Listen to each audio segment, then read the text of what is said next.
everything was up in the air. We didn't know. When I came here, people were asking, oh, where you came from? And I was like, from Ukraine. And like, what's the situation there? And I'm like, I don't know. We don't know. They were asking me about the war, and I'm like, we're not gonna fight. They're not gonna bomb us. We're living in the 21st century. It's gonna be like in a different way. Talkings and a lot of discussion. Yeah. Manipulation, talkings, but not fighting, not bombing. Exactly, because even here, so many historians, and most of them, they will say, no fight, no war, no bombings. So that's so interesting. What about you? You did have the same feeling. It was not evacuation for us. It was more Romanian vacation, and I was waiting for time to get back home. Like spending a week here, like 7 days, even less. So I wanted to go back home. It was an evacuation, but I did not want to accept that fact. Wow. And I said, look, okay, we're gonna go to Romania to our friends that we know, people there. We're gonna spend like a week, 7 days, 5 days. They would give us better perspective, what's going on. Like they would calm us down. The European perspective. No, it's more like now your friends, now your parents, and somebody out of your country. Wow. So just step back and see the bigger picture. Tell me about the moment that I would say, let's leave. How was it? I was like, why we're even leaving? Nothing's gonna happen. And she was like, whatever. We're just gonna go think about this this trip as a vacation. I'm like, okay, we're gonna go to Romania. We're gonna spend their time. And then we're gonna go back. So I did not pack stuff. Like I knew we're gonna come back. How many kilometers did you have to travel from your town to the border of Romania? Oh, a lot. I was born in Poltava. It's close to Kharkiv. And that's all the fights going right now, right here, like this area. And then it's... So where is your my hometown? Right here, Poltava. So see, Kharkiv is right here, and Poltava is right here. How was it the border? The road It was fine. It was nobody. How did you get through? We just got through. That's it. You just got through? Yes. It was easy. No lines, no people. Like nobody thought about war. It was not a strong expectation. Nothing. No. Nobody was even trying to leave the country. Putin was playing with you. Putin was playing with us all. He was making it so clear that he's gonna attack, but we couldn't believe that. We couldn't accept that fact because we thought like he's just putting a fear on us. Like he's not gonna actually do it. And then the war just started. The day when we decided to come back. My best friend, my Indian best friend, she called me and she's like, Zhenya, don't come back. It started. She's in Lviv, but then my parents start calling, my sisters, my siblings, like all of them start just calling and saying like it started. Don't come back. Don't come back. Wow. They were just crying. How close was the war to them back then, in the first day? Oh, pretty close. It's Donetsk and Luhansk. They're so close to Kharkiv already. Yes. So it's like 4 hours, 5 hours away. It was not far. It was pretty close. Till now, it's really close to them. And that's where they decided to pack stuff and go to western side of Ukraine. They traveled for 3 days by car. Oh, so they left also?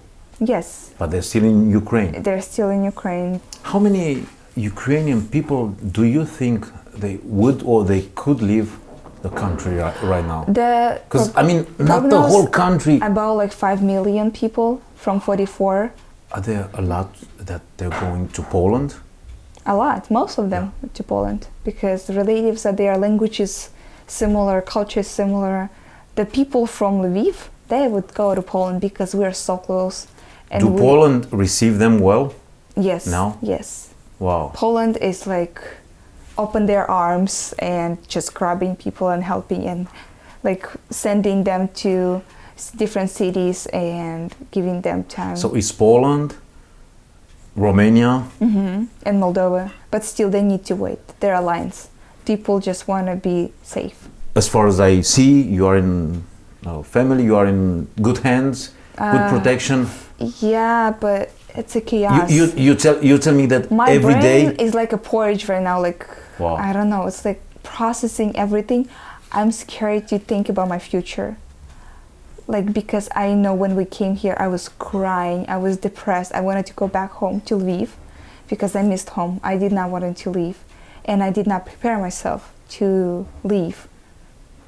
And the day when we were planning to go back, I was so happy because I want to go home and to accept the fact that in my country there is a war and it's not a joke.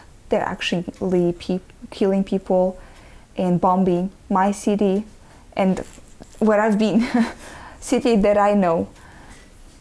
I'm still shocked.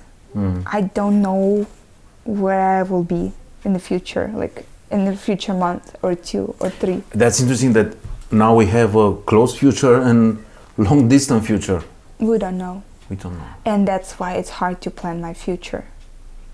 Like, do I want to go somewhere and set up my life? Or should I wait? And how long should I wait? But still, if I would wait like a month, 2 or 3, half a year, I would make a connection. Like, I would build my life. And it's just all up in the air. I don't know. Even now, like, people are asking me, like, what's the next step? Where are you gonna go? Which people you mean? Like my family, like. Are you talking with them daily? Or? Yes, every day. I'm checking if they're still alive, if they have food, if they need like medicine, because my sister has a special need kid. She needs medicine, specific one.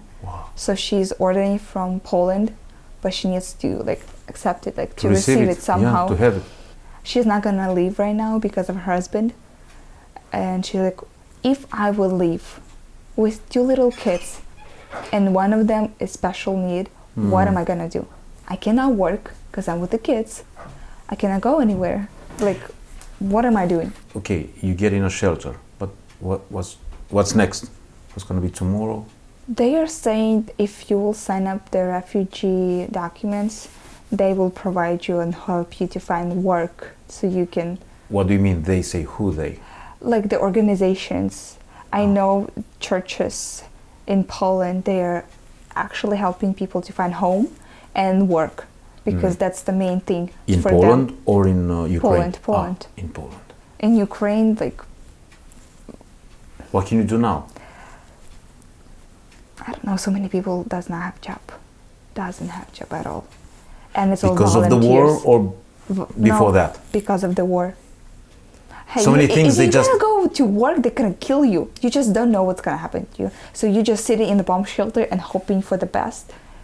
And sometimes you don't have enough food or water and hoping the volunteers will bring you.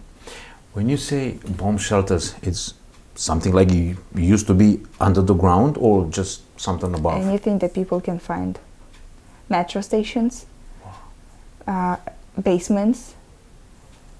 In hospitals, they're going to the basement and they're staying there with newborn kids. It's pregnant ladies, like women, they are delivering babies in such a condition. Like in Kharkiv, they shoot it like a perinatal center. So now all the moms survived. Wow. And what they're gonna do with the babies?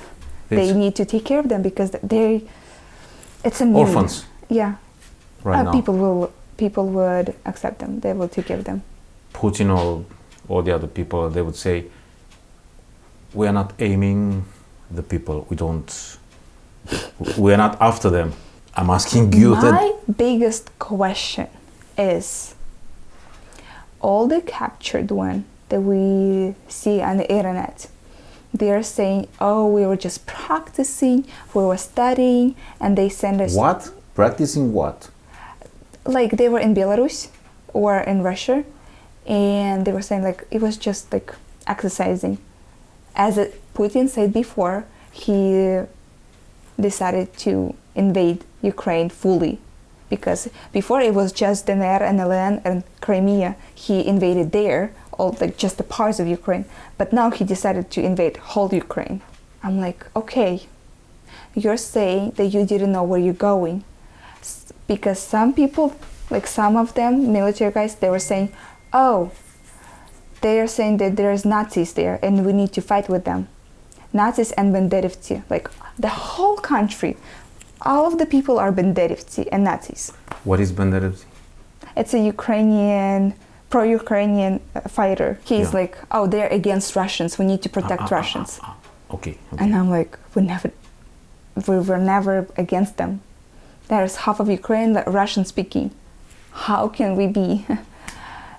And they're coming here, they're capturing them, and they're like, what are you doing here? What was your purpose? And they're giving such a reason, like stupid reasons. And I'm like, why wouldn't you stop? If you see like something's wrong, something's off, like, why wouldn't you stop? Why are you deciding to shoot citizens? Because now we're receiving like screenshots from those who died, how they talk to their parents, like, hey mom, I'm in Ukraine, it's a war, and they call us Nazis, and we are in real war, and I'm scared, something like that. And I'm like, well, even their parents did not know what Putin is doing with their kids. I wonder 19 families actually found their husbands, and like mother found their sons. 19 families. Wow. Because of the channel that I showed you before. They're captured one. Few of them they recognized by dead, like they were posting dead bodies, but still they recognized it. But the one who was like captured one, they were able to speak, to call, they found. And I'm like, wow, it's a big thing for them, because they even didn't know. What would they know about this war and about Putin's mind and propaganda? Russian news is saying that Russia doesn't have any losses, like they did not lose anything. So they have their own propaganda, and they believe in their king, and whatever he says, they just follow. For you as an Ukrainian, what and who is Putin for you? Evil. I wish him to be that. Like, I'm a Christian. I love my country. I love my people. But he's evil one. If God can change his heart, if God can give him a chance for repentance, I'm grateful. I'm for it. But he needs to pay what he's done, the consequences. If he will repent, great. But the consequences are there. There are a few people, maybe not many, that say that Putin is a Christian, or you know what I mean? Place for him now in hell, so I don't know what kind of Christian is he, and how people can even say that. How much time do you think is gonna last this? I wish a month, not more than that, but we don't know. Could you go back home? Yes. That's a desire. I want to go back. But at the same time, I don't want to live with that hope that I would go back in a month or two, because that hope gonna kill me inside. What if it's not gonna happen that soon? And just living up in the air, like with no future for years. I'm 24. I need to plan my future. I need just to think about my family, like where it's gonna, like my own family, my husband and kids, like where it's gonna be, how it's gonna look like. For this very moment, you don't have any perspective with a husband or something. No. You're by yourself. Yes. But in a way, that's good. In a way, that's good. Yeah, but it's still like, if it's gonna be a year, still you just like, what are your plans? Like, I'm hoping to go back, but at the same time, I'm thinking, okay, what's next for me? Like, I don't wanna, I'm grieving, I'm sad about my country, like about my people, but what's the next step for me? Because my life is continuing.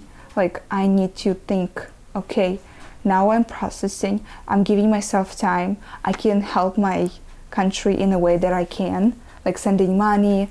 My apartment is there, people live there, like right now they're using, and they can use our stuff, something like, you do what you can. Yeah, I need to think, okay, but what's next for me? What's next for my family? It's like people who evacuated, they cannot grieve forever.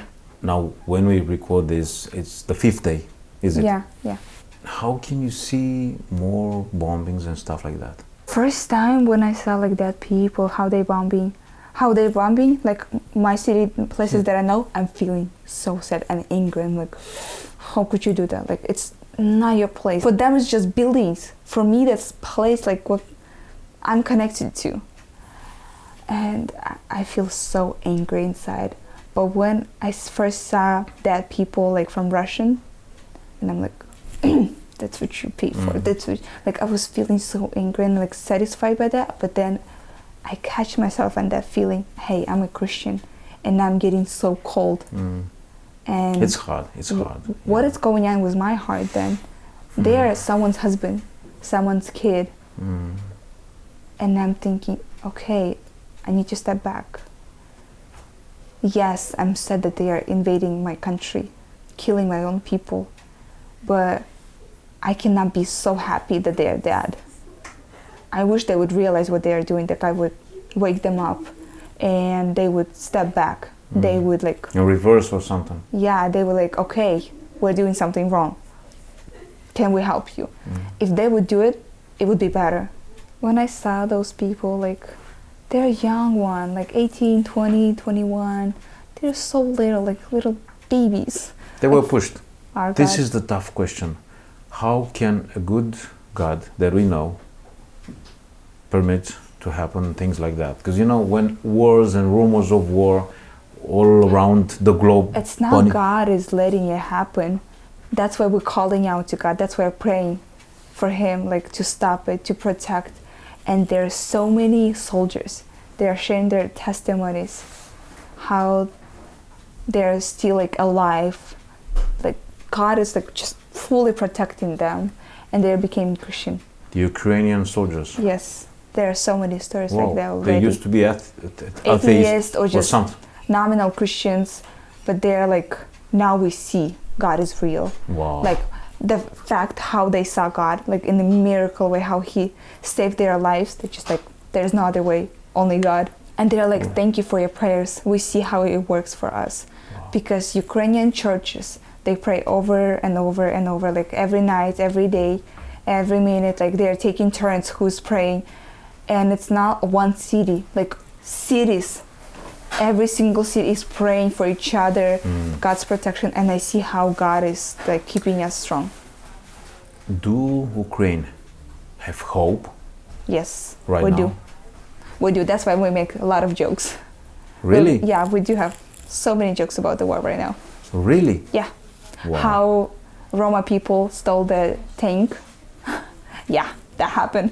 To use the iron or what? They just stole it. They like stole a tank? Yeah, they're protecting Ukraine, like Ukrainian side, because they live there in Uzhhorod, but still. And they stole a tank? Yeah. No.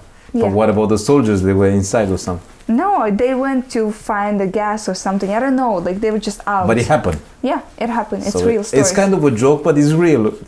There's lots of jokes about Wow. they're comparing Russians to Ukrainians, how like Russian fighting for freedom, they're running away from police, and how like Ukrainians like would fight you back. Wow. Because we love freedom, we love like democracy. So there is hope. There is hope. And mixed together with jokes. We still can smile, we still can be united and be together and like posting some kind of jokes that we can understand, and we're like, and that kind of nation you want to break down? No. Do you think Putin will end up like Hitler? I hope so. There are some rumors about that. Well, but he's hiding in bunker, so his future is coming.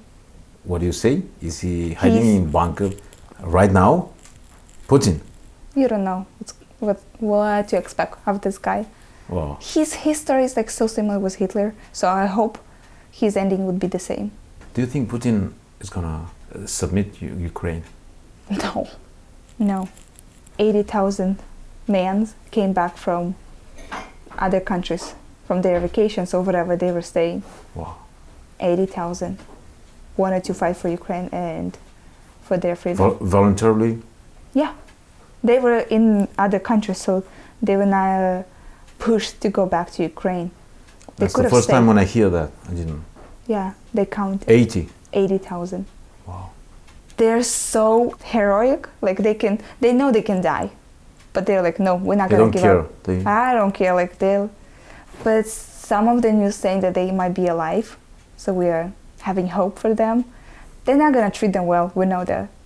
So they will beat them up so much. They're not like Ukrainians, because Ukrainians treat the one who were captured pretty well. Yeah, they would beat them, but not as Russians would beat Ukrainians. Yeah. What is in Putin's mind? He wants Kiev. He wants Kiev back. He wants to unite the Russian Soviet Union back. So it would be like like EU, but Russian version. We believe in God's protection, that we are pray 24/7, and we believe that we can fight for our freedom. Wow. There's a lot of hope